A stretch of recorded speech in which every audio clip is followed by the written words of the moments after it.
as'adun nasi bi syafa'ati yaumal qiyamati man qala la ilaha illallah khalisan min qalbihi aw nafsihi. As'adun nasi, orang yang paling bahagia, bi syafa'ati, karena mendapat syafaatku, yaumal qiyamati, di hari kiamat.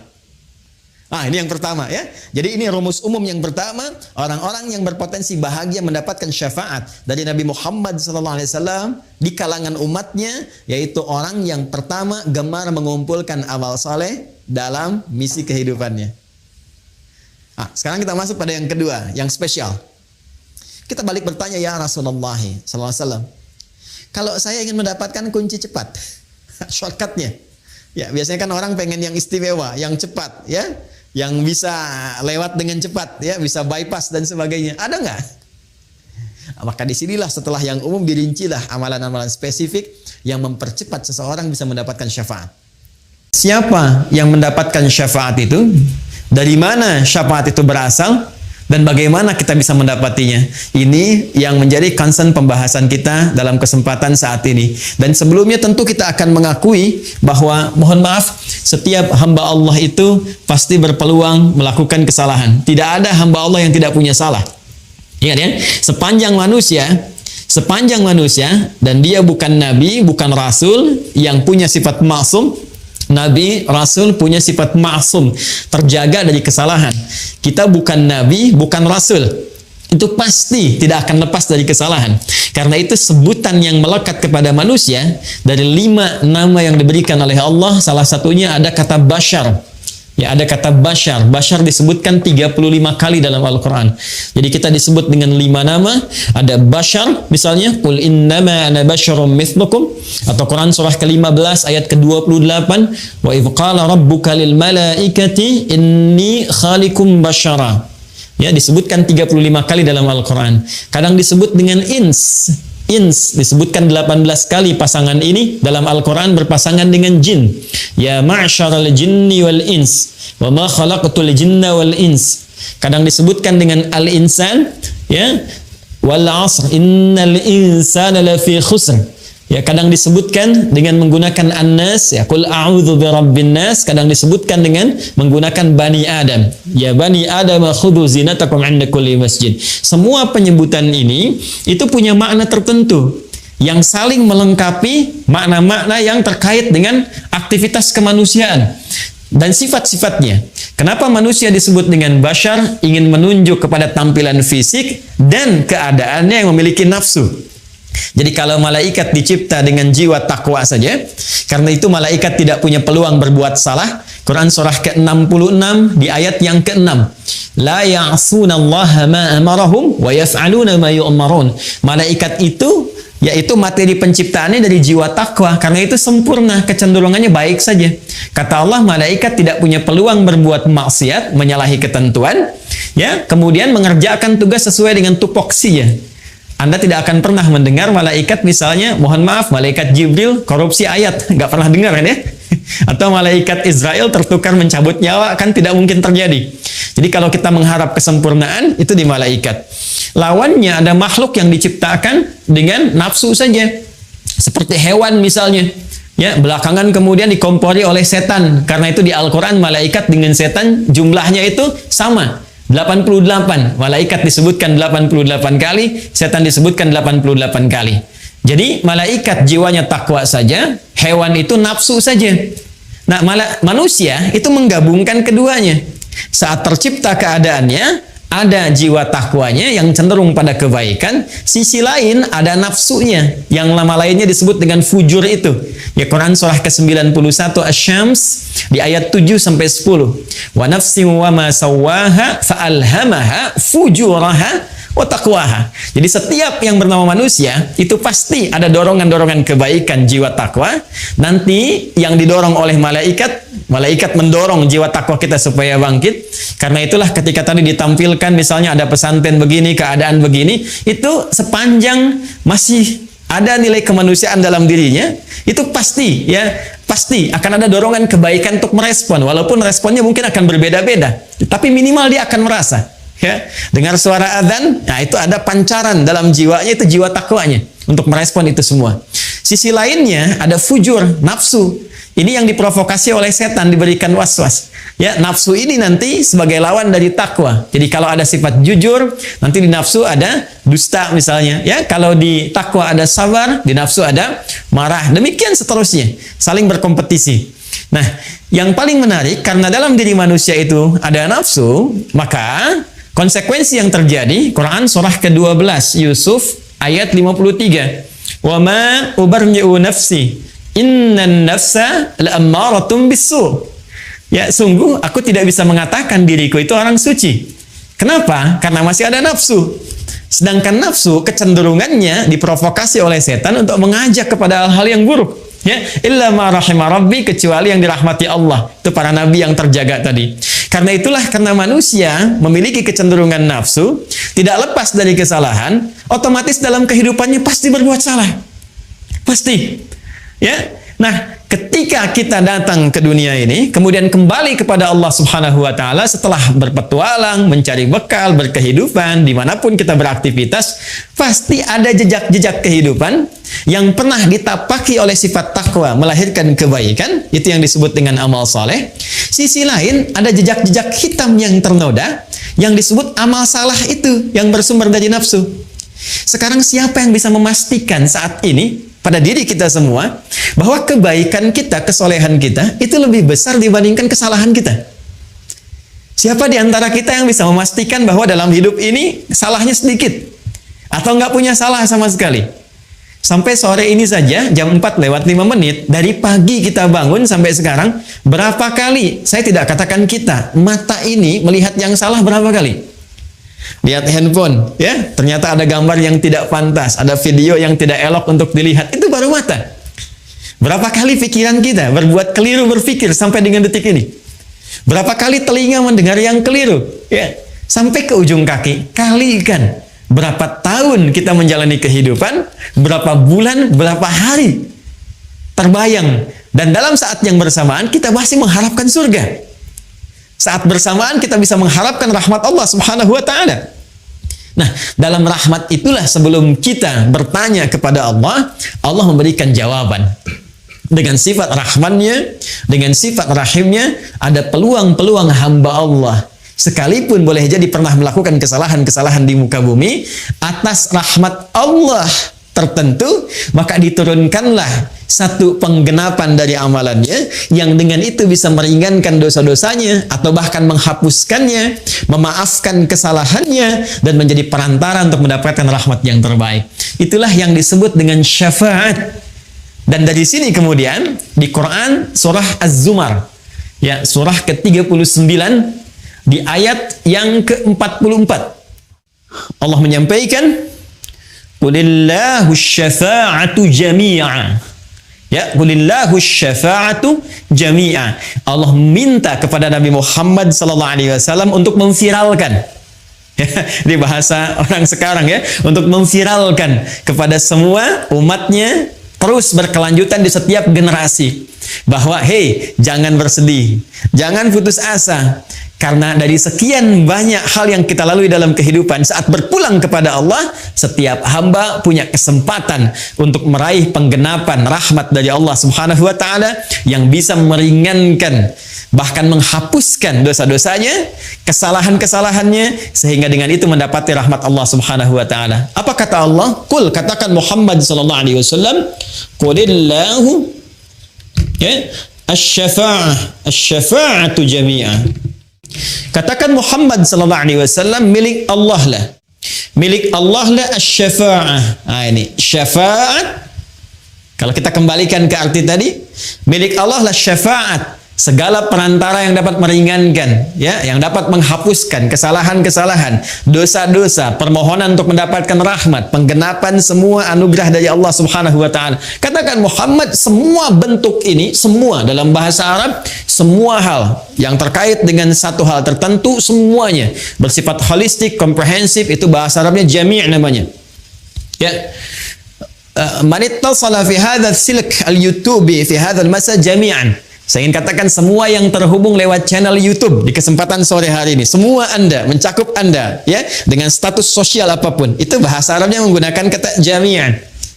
Ya, kata Allah, kalau ada peluang syafaat dalam bentuk apapun, saat kita kembali kepada Allah Subhanahu wa taala, khususnya di akhirat nanti, itu semua milik Allah, kembali kepada Allah Subhanahu wa taala. Ya, bahkan nanti Allah menantang dan menegaskan di Quran surah Az-Zukhruf tadi yang dibacakan di ayat ke-86-nya tadi, ya, oleh qari kita. Ya, maka ditanya kan, ya, siapa yang bisa mendapatkan dan memiliki syafaat selain Allah Subhanahu wa taala? Nah, itu satu penegasan dari Allah Subhanahu wa taala untuk memberikan kesan pada setiap hamba. Pertama, setiap kita berpeluang mendapatkan satu perantara-perantara kebaikan, yaitu syafaat dari Allah Subhanahu wa taala yang dapat meringankan dosa-dosa kita, bahkan menggugurkannya dan menaikkan status baik kita di hadapan Allah Subhanahu wa taala. Yang kedua, juga penegasan dari Allah Subhanahu wa taala di surah yang lainnya bahwa selain Allah tidak memiliki hak prerogatif untuk bisa menetapkan syafaat yang dimaksudkan. Baik, kalau kita sudah paham sampai di sini, mengetahui makna syafaat secara istilah, pemilik syafaat itu siapa? Baru kemudian kita bisa berbicara bagaimana kita bisa mendapatkan informasi tentang syafaat itu yang bersumber dari pemiliknya.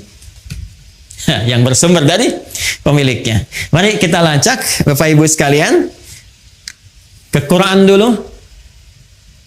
Surah ketiga Ali Imran, di ayat ke-31.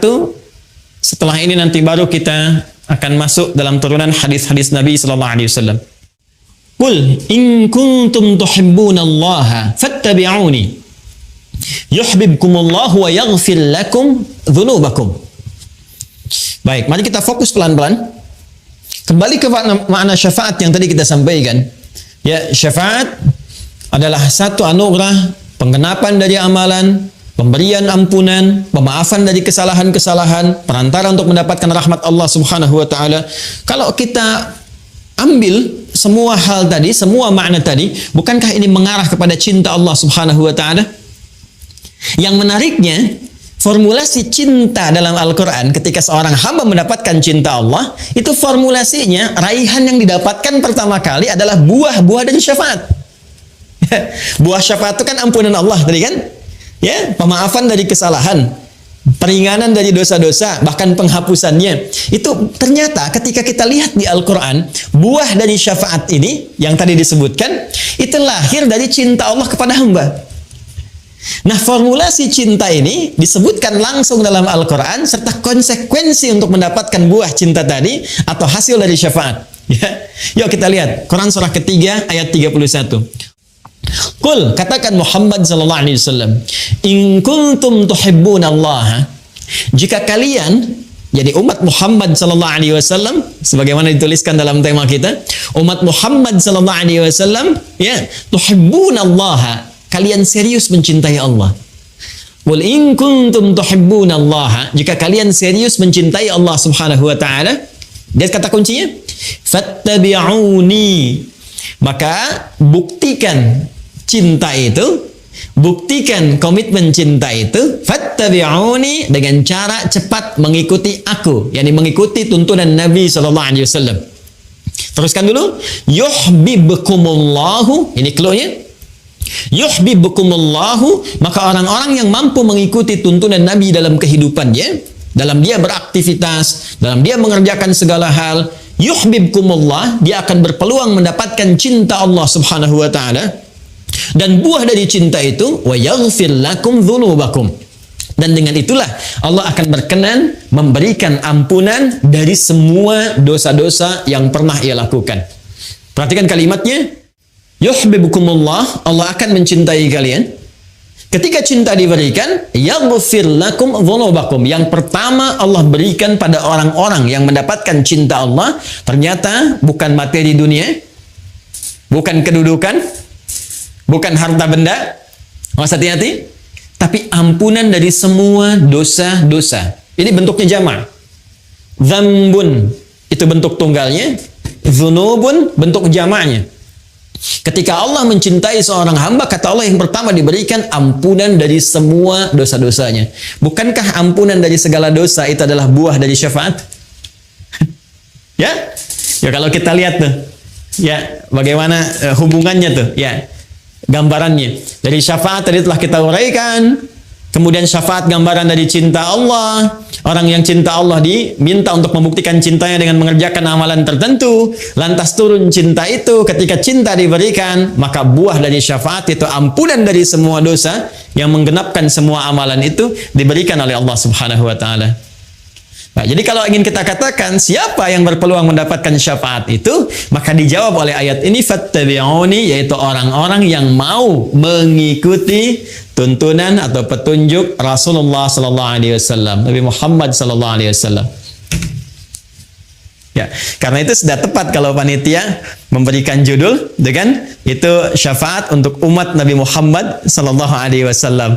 Ya, itu sudah ada clue-nya di situ. Bagaimana kita bisa mendapatkan syafaat? Syarat pertama ini. Mengikuti tuntunan atau menjadi umat Nabi Muhammad sallallahu alaihi wasallam. Ini bagian yang pertama. Baik, yang kedua, Bapak Ibu sekalian, setelah kita mendapati informasi ini dan alhamdulillah kita telah masuk dalam frame syafaat yang dimaksudkan. Artinya peluang ini sudah hadir di hadapan kita. Ya, alhamdulillah sampai sore hari ini ya kita memastikan diri menjadi bagian dari umat Nabi Muhammad sallallahu alaihi wasallam. Alhamdulillah yang selalu diupdate ya komitmen itu, pernyataan itu 5 kali bahkan dalam sehari sedikitnya. Ya, bukankah dalam setiap sholat kita menegaskan kembali bahwa kita umatnya Nabi Muhammad sallallahu alaihi wasallam ya dengan mengatakan asyhadu an la ilaha illallah wa asyhadu anna Muhammadar Rasulullah. Itu 5 waktu kan dalam sehari. Subuh sekali, zuhur 2 kali sudah 3, asar 2 kali sudah 5, maghrib 2 kali sudah 7, isya 2 kali sudah 9. Jadi paling sedikitnya kita 9 kali itu ya dalam sehari, paling sedikitnya dalam sholat untuk menegaskan bahwa ya Allah, aku menuhankanmu, tiada Tuhan selain Engkau, aku siap mengabdi kepadamu dan mengikuti tuntunan Nabi Muhammad sallallahu alaihi wasallam yang aku tetapkan sebagai rasul dan petunjuk-petunjuk darimu yang dibawanya. Nah, jadi alhamdulillah sepanjang kita masih menunaikan salat, sepanjang kita beriman kepada Allah, maka frame kesempatan bingkai yang hadir di hadapan kita untuk mendapatkan kesempatan meraih syafaat itu terbentang luas. Tinggal persoalannya, apakah kita akan masuk ke bingkai syafaat itu?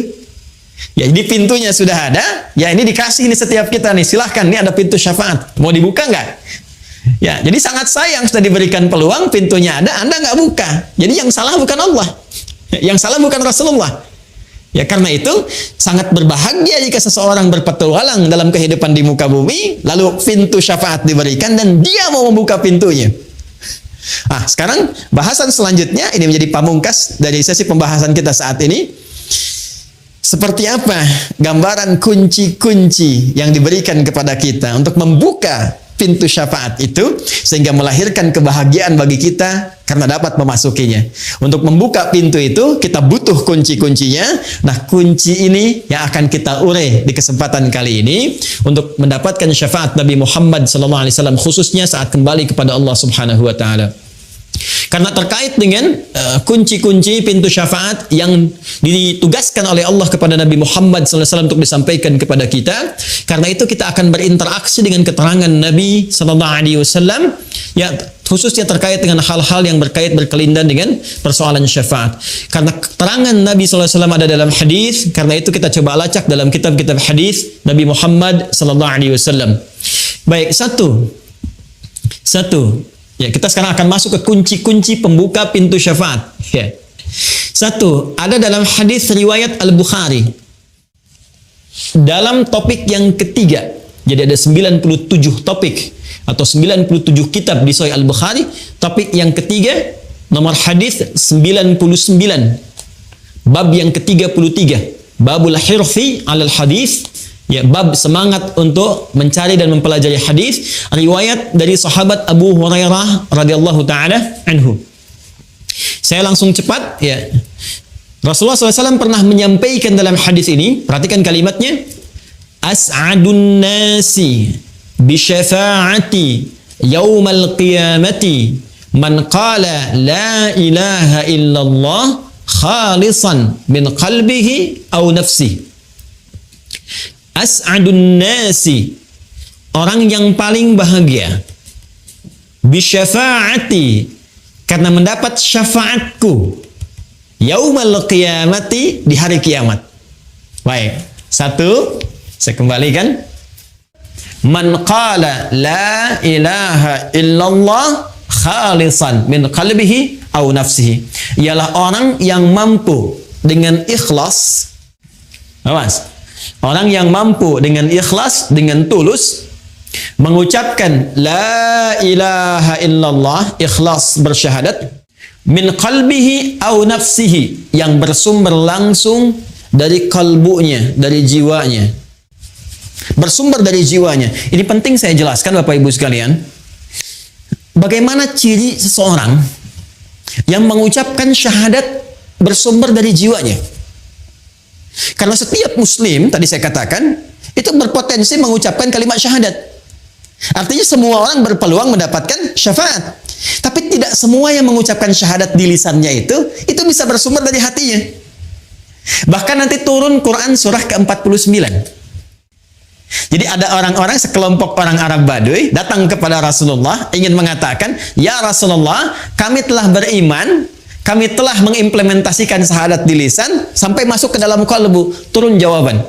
Ya, turun ayat ini mengatakan, qalatil a'rabu amanna. Orang Arab Baduy berkata, datang kepadamu, kami telah beriman dengan benar. Kata Allah, qul lam tu'minu. Katakan Muhammad SAW, kalian belum serius imannya. Walakin qulu aslamna walamma yadkhulul imanu fi qulubikum. Tapi cukup katakan dulu, kalian baru masuk Islam. Bukankah syarat masuk Islam pertama mengucapkan dengan lisan? Asyhadu an la ilaha illallah, kalimat ini.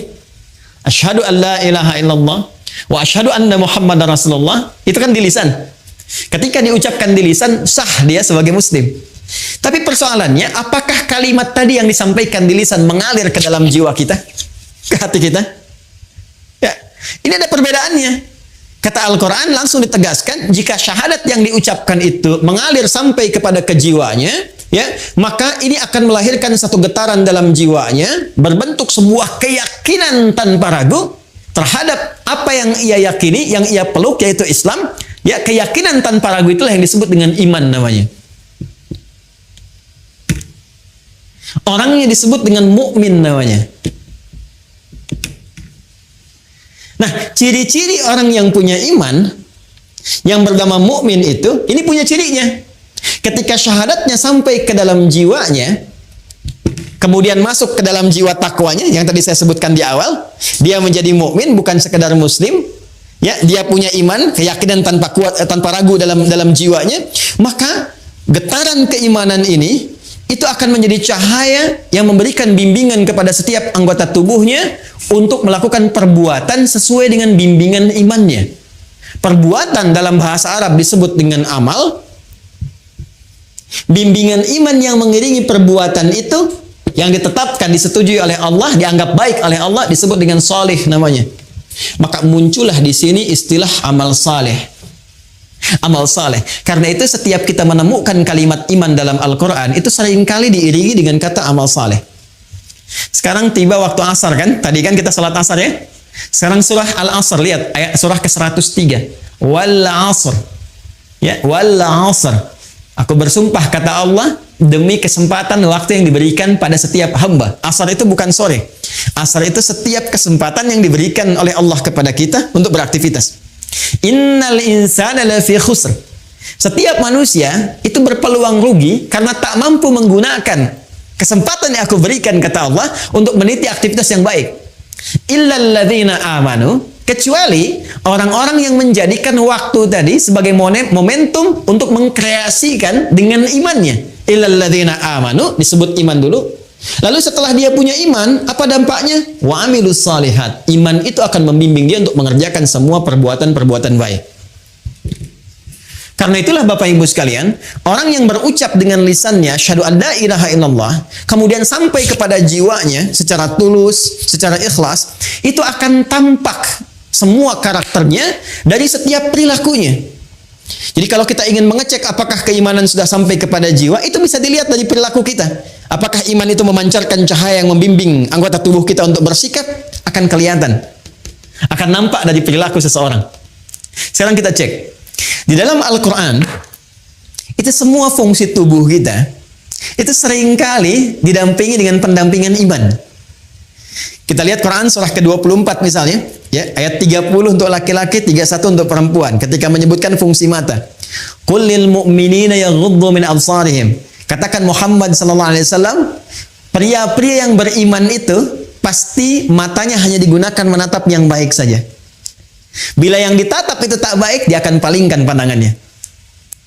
Quran surah ke-49 ayat 11 sampai 12. Ya ayyuhalladzina amanu, hai semua orang yang beriman, la yasra qaumin qaum, jangan gunakan lisanmu untuk berkata yang tidak baik, apalagi mencela orang lain.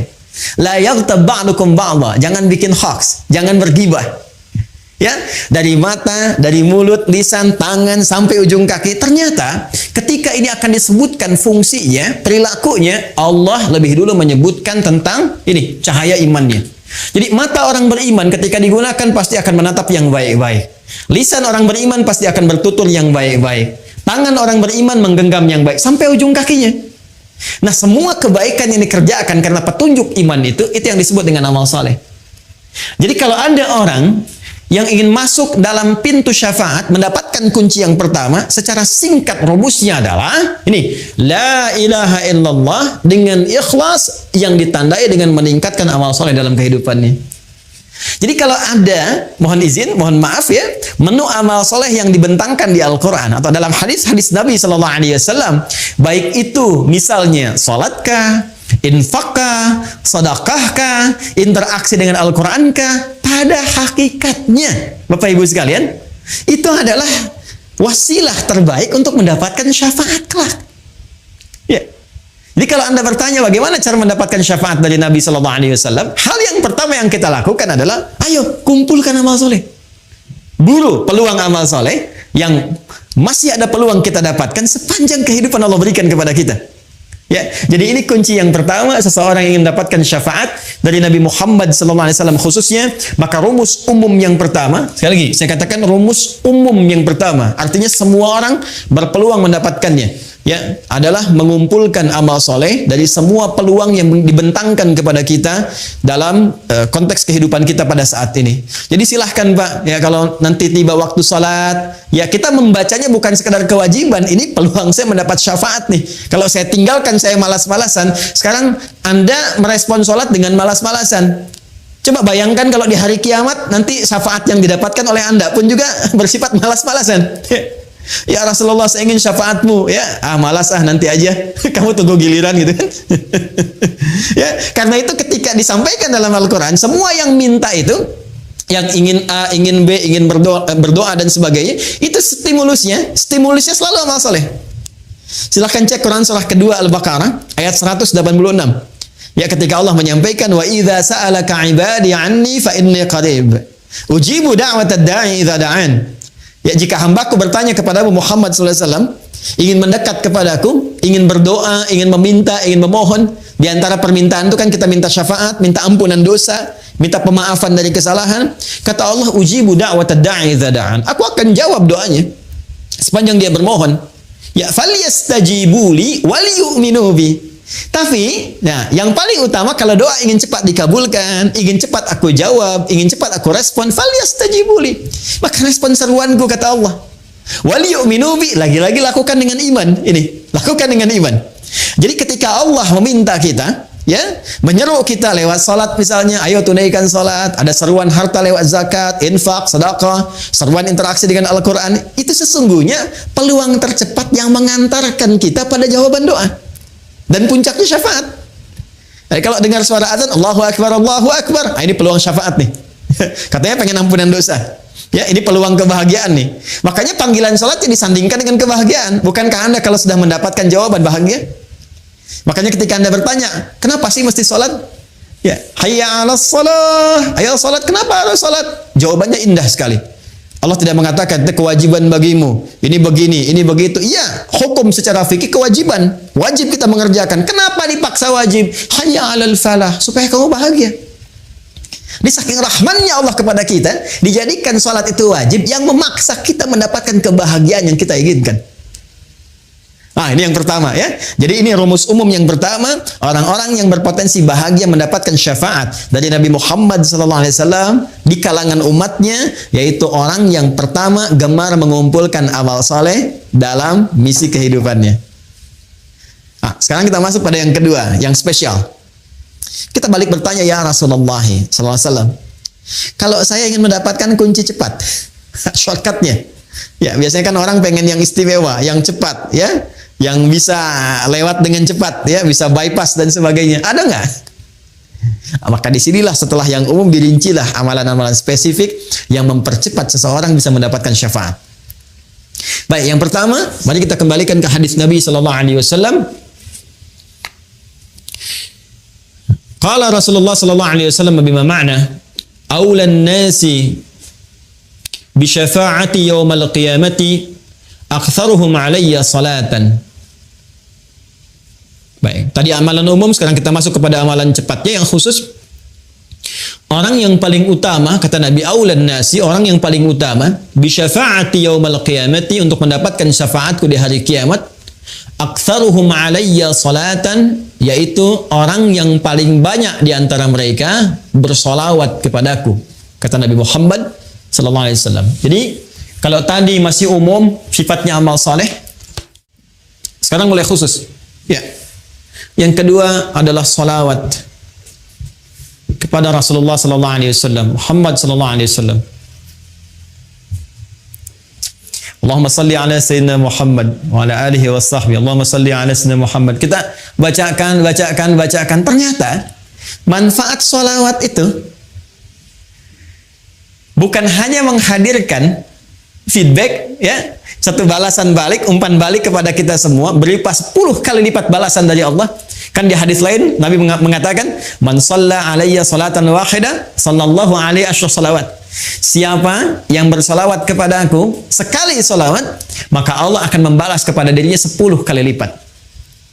10 kali. Awas, ini agak tajam ya, kita secara ilmiah kita tunjukkan. Perhatikan baik-baik. Kalau ada yang mengatakan begini, misalnya itu nabinya umat Islam aja masih belum selamat, masih butuh salawat dari umatnya. Ini menunjukkan belum paham, ya, belum memahami esensi dari salawat.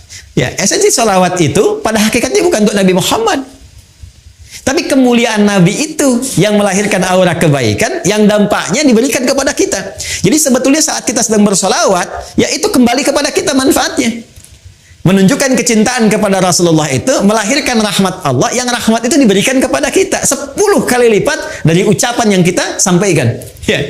Jadi hakikat dari salawat itu sesungguhnya untuk menghadirkan pahala dari amalan kita yang kembali kepada kita 10 kali lipat, Masya Allah. Di begitu Anda mengatakan di hari ini sekali Allahumma shalli ala Sayyidina Muhammad misalnya, itu langsung diberikan ganjaran, ya, balasan oleh Allah 10 kali dari apa yang kita lakukan. Nah, pertanyaannya, apa bentuk balasan yang Allah berikan itu dari kalimat sholawat yang kita ucapkan? Bapak Ibu sekalian, sholawat itu bentuknya banyak nanti. Ya, ada sholawat dari Allah diantaranya, ada sholawat dari malaikat diantaranya. Ya, innallaha malaikatahu yusalluna 'alan nabi. Sungguh Allah Subhanahu wa taala dan para malaikat bersalawat, ya, kepada Nabi sallallahu alaihi wasallam. Jadi salawatnya Allah kepada Nabi, ya, salawatnya malaikat kepada Nabi itu dibedakan, ya. Itu beda tingkatan pemahaman dengan apa yang diberikan kepada kita, ya. Itu nanti maknanya bisa berbeda, ya, maknanya bisa berbeda. Nah, salawat dari Allah yang diberikan kepada setiap hamba secara umum. Ya, secara umum itu kita temukan di Quran surah kedua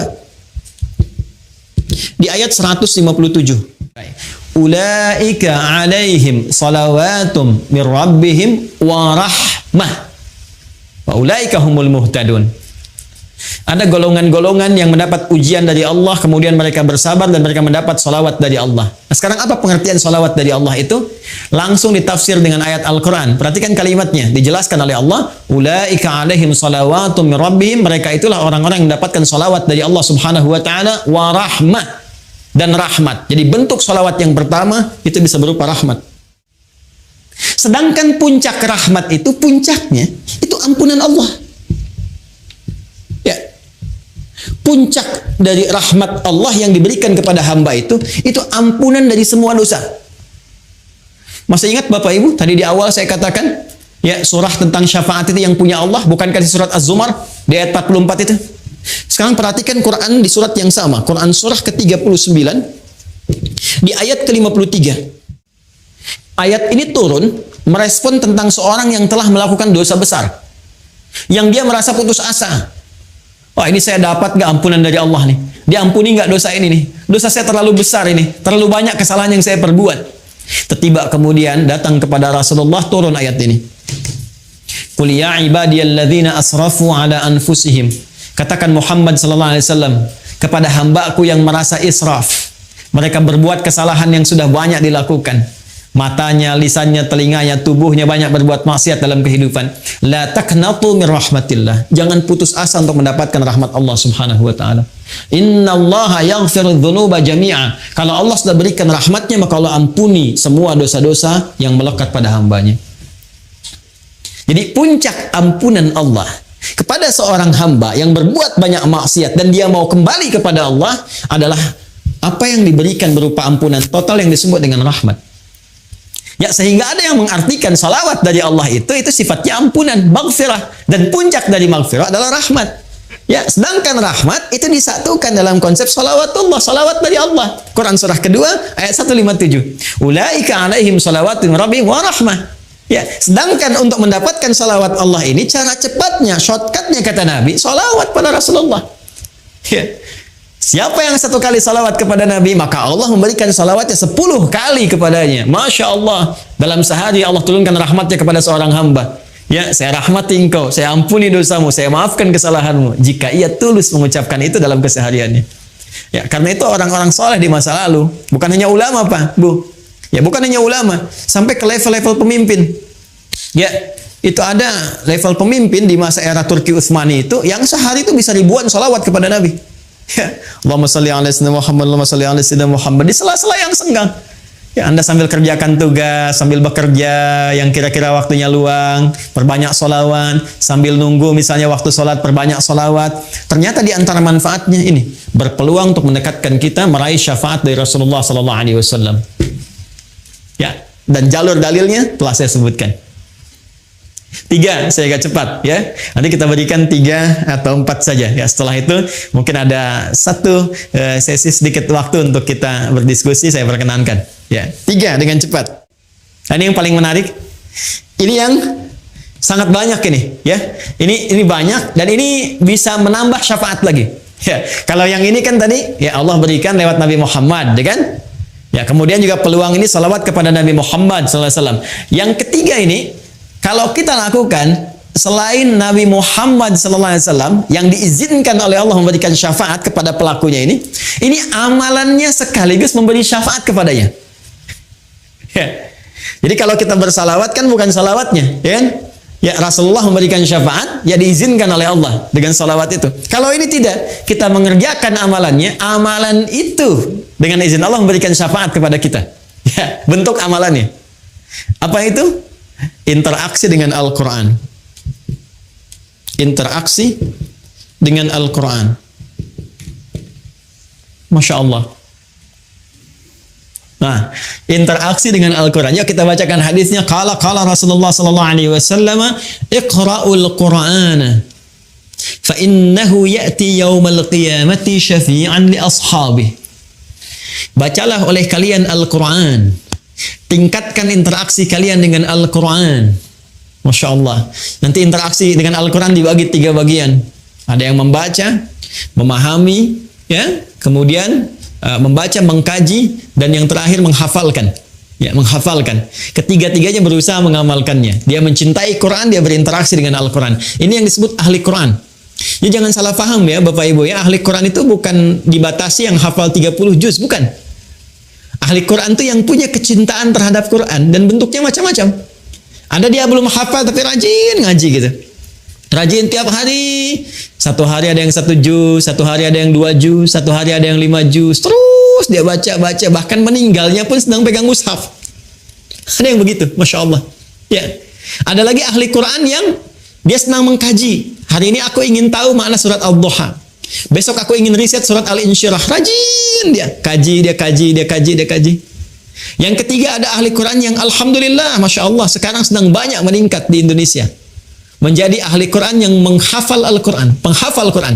Quranun yamshi, Quran yang berjalan di muka bumi. Ya, dia menghafal, berinvestasi waktunya untuk mendekat kepada Allah lewat Al-Quran. Ternyata itu luar biasa. Kata Nabi, iqra'ul Qur'ana, berinteraksilah kalian dengan Al-Quran, minimal kalian perbanyak bacaan Al-Quran itu. Fa innahu ya'ti yaumal qiyamati syafi'an li ashabi. Karena sesungguhnya Al-Quran itu sendiri, Al-Quran itu sendiri akan datang di hari kiamat, ya, kemudian memberikan syafaat kepada sahabat-sahabatnya. Siapa sahabat Al-Quran itu? Tadi yang saya sebutkan. Sahabat itu kan dari kata sahiba, sesuatu yang dekat, lekat. Orang yang lekat, cinta dengan Al-Quran, nggak mau pisah dengan Al-Quran. Tiap hari kalau nggak baca hatinya gersang, gelisah. Kalau dia nggak ngaji, nggak enak perasaan, ada yang hilang, ya kan?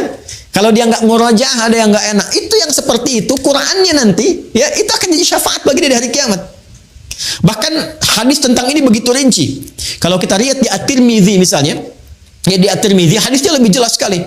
Ya ketika nanti akan dihisab di hari kiamat, itu selain diberikan pahala yang sangat luar biasa, satu hurufnya 10, man qara'a harfan min kitabillahi falahu asyru hasanat. Siapa yang membaca satu huruf di kitabullah itu, di Al-Quran, dibalas dengan 10 kebaikan.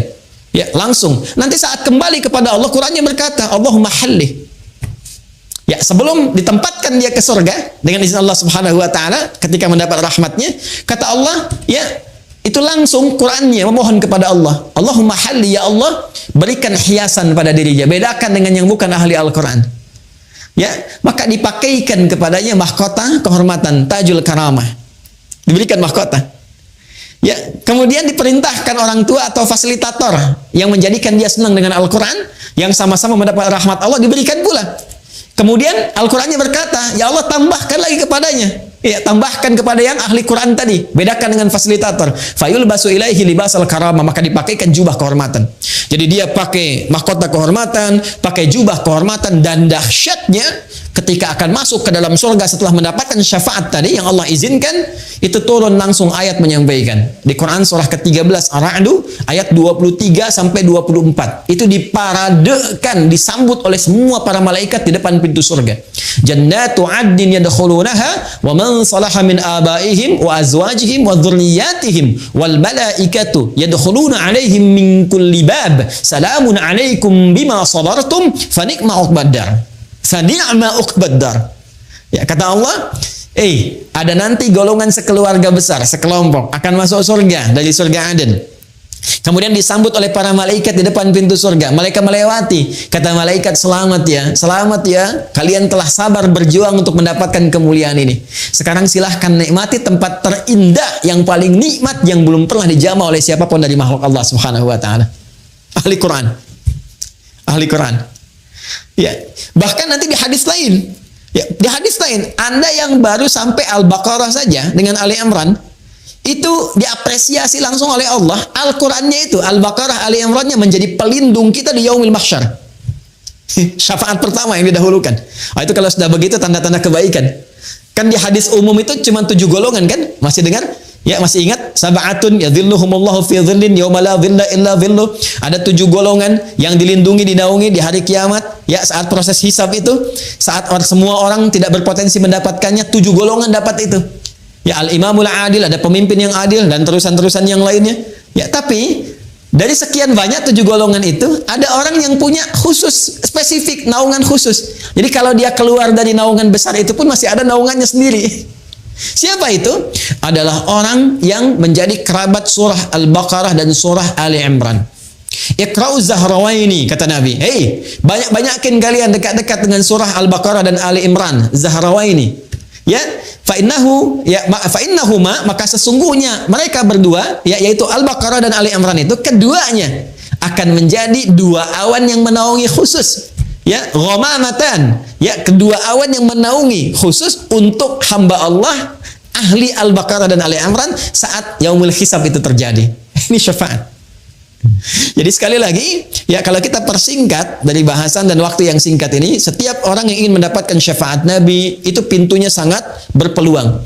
dihadirkan oleh Allah Subhanahu wa taala sepanjang dia menjadi umat Muhammad sallallahu alaihi wasallam. Hanya persoalannya dia harus memiliki kunci untuk membukanya.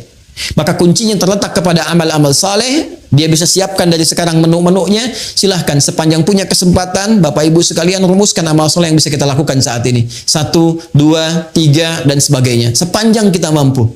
Ya kalau bisa, saya waktu kecil itu suka bikin buku isinya tuntunan amal soleh. Jadi saya tuliskan tuh. Kalau sholat ada berapa jenis, yang fardu, yang sunnah, terus gitu. Nanti kalau saya kerjakan checklist, kalau tidak saya silang gitu ya. Terus nanti di harta ada zakat, infak, sedekah, sehari targetnya berapa, sebulan keluar enggak gitu ya. Nah dengan Al-Quran targetnya sehari berapa, terus itu kalau sampai meninggal kita konsisten, istiqamah kita melakukannya, Masya Allah itu akan ada tanda-tanda kebaikan. Bahkan sejak hidup, akan wafat sampai wafat, kemudian saat dibangkitkan.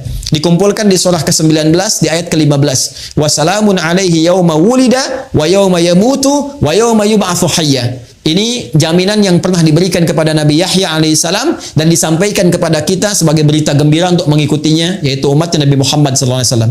Ada orang-orang dijamin oleh Allah selamat, tenang, bahagia, damai ketika hidup. Ya, hidupnya penuh dengan ketenangan, kedamaian. Ketika meninggal tenang juga. Bahkan panggilannya ya ayyatuhan nafsul mutmainnah. Quran surah 89 ayat 27 sampai 30. Di alam kuburnya dijamin kebaikan. Ali Imran ayat 169 sampai 171. Saat pulang pun ke akhirat mendapatkan keselamatan. Wa yauma yub'atsu hayya, dengan syafaat yang Allah berikan. Sekarang tinggal pilih, silahkan. Ya, yang ada peluang dengan Al-Quran, mulai sekarang bikin menu Al-Quran. Ya, ada peluang dengan solawat. Wah, ini selalu punya peluang, kita banyakin solawat. Ada peluang dengan harta benda. Tadi juga sudah banyak ditawarkan amalan. Ya, boleh jadi ditampakkan di hadapan kita untuk menyentuh. Barangkali ada sebagian dari rezeki yang Allah titipkan untuk bisa menyambut amalan-amalan itu semua. Ya, saya kira itu yang bisa saya antarkan. Ini baru mukaddimah sebetulnya. Baru mukaddimah karena kita hanya mengemas dalam kurang lebih 1 jam. Ini gambaran umumnya seperti ini. Kalau nanti ingin masuk ke detail-detailnya, kita harus masuk ke dalam satu pembahasan yang lebih spesifik. Seperti sholat, apakah setiap orang sholat dijamin benar? Apakah setiap orang infak itu dijamin akan benar infaknya? Ya, nah ini ada babnya tersendiri yang insya Allah mudah-mudahan di kesempatan lain bisa kita dalami.